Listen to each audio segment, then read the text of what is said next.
په سلامونو او نیکو هیلو مو هرکلی کوم. د ګلپاڼې سوونه مینوال پوښتنه لري چې آیا ګلپاڼې واده کړی او که نه دی کړی، کله او د چا سره یې کوي. دغه پوښتنو ته ګلپاڼې خپل ځواب د وایس اف امریکا سره په کړې مرکه کې په دې ټکو کې وایي: واده مې نه دی کړی، خو دا د قسمت خبره ده چې کله نصیب وشو په هغه ورځ به مې واده شوی وي، او پاتې دا خبره چې د چا سره به واده کوم، نو د داسې سړي سره خو بالکل نه کوم چې مخکې نه یې بله ښځه وي. ګلپاڼه زیاتوي چې تر دې وخته یې داسې څوک زړه ته نه دي پرېوتي چې د واده فیصله ورسره وکړي، خو د واده په لړ کې به لومړی ترجیح هغه ځوان ته ورکوي چې انسانیت پکې وي. وایي نورې خبرې وړې دي، ما لپاره انسانیت مهم دی. ګلپاڼه وایي د واده دپاره به د زلمي انتخاب په خپله خوښه کوي، خو د مور پلار خوښه به پکې هم شاملوي. یو مینوال یې ترېنه پوښتنه کوي: ګلپاڼې که چیرې واده وکړي بیا به هم د سندرو لړۍ ته دوام ورکوي که نه؟ ګلپاڼه یې ځواب په دې ټکو ورکوي: اوس نه په دې هکله یقین سره څه نشم ویلی، خو زما خیال دی چې د واده نه وروسته سندرې ویل پکار نه دي. د سوونو په شمېر مینوال د ګلپاڼې نه دا پوښتنه هم کړې چې زده کړې دي څومره کړي دي او په سندرو دې پیل څنګه وکړو. ګلپاڼه وایي تعلیم په سوشیالوجي کې د ماسټر ډیګري اخیستې او اوس امپیل کوم. سندرو سره مې شوق و، یوه ورځ هسې د نورو ملګرو جنکو سره یوې سټوډیو ته لاړم، هلته مې په خپل اواز یوه سندره ریکارډ کړه. هغه بیا زما ملګرو ډېره خوښه کړه او بیا مې په لومړي ځل د دې سندرې نه د فن آغاز وکړو چې یا زما نادان ملنګه یا زما پاګل ملنګه، او بس داسې سندرغاړې شوم.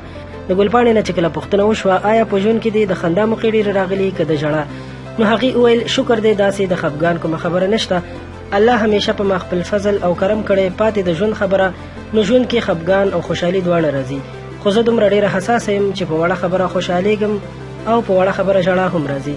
کله چې ترې وپوښتل شو د ژوند د اطمینان وجه د یوازې سندرې، شهرت او پیسه ده که نه داسې یو بل څه هم شته چې ستا ژوند ته اطمینان بخلی، نو ځواب یې دا و: او بالکل یوه لاره بله هم شته، او هغه د الله یاد، هغه ته سجده کول. دا زما د ژوند د اطمینان یوه اهمه لاره ده، یوه ذریعه ده. د یو مینوال دې پوښتنې ته چې سندرو ته دې ډېر وخت ورکړی، آیا ځان ته هم وخت ورکوي؟ او چې کله ځان ته وخت ورکوي نو هغه وخت څنګه وي، یعنې څه کوي؟ ګلپاڼه خپل ځواب داسې وایي: او بالکل ځان ته وخت ورکوم، د کورنۍ غړو سره د کوره بهر وځم، جیم ته ځمه، اکثر د ماسخوتن ډوډۍ خوراک له بهر هم ځو، خپلو خپلوانو کره لاړ شو، ملګرو سره کینم پاسم، بس دغه وي.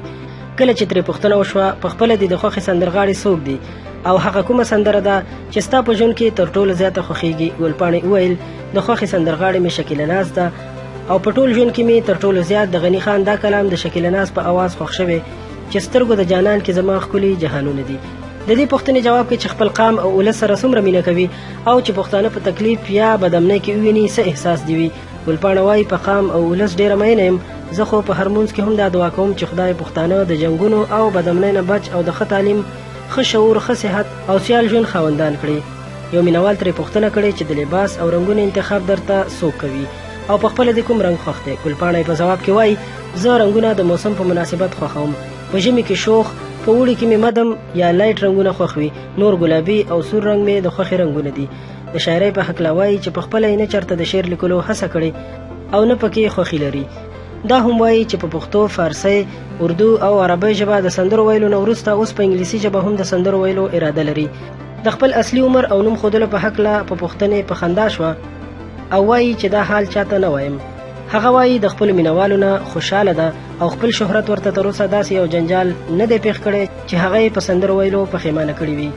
ډېره مننه دوستانو چې دا ویډیو مو تر پایه وکتله. له نورو همدغسې په زړه پورې او معلوماتي ویډیوګانو لپاره درسره زموږ چینل سبسکرایب کړئ، ورسره خوا کې د بل نشان هم ووهئ چې تاسو ته نور همدغسې په زړه پورې ویډیوګانې جوړې کړو.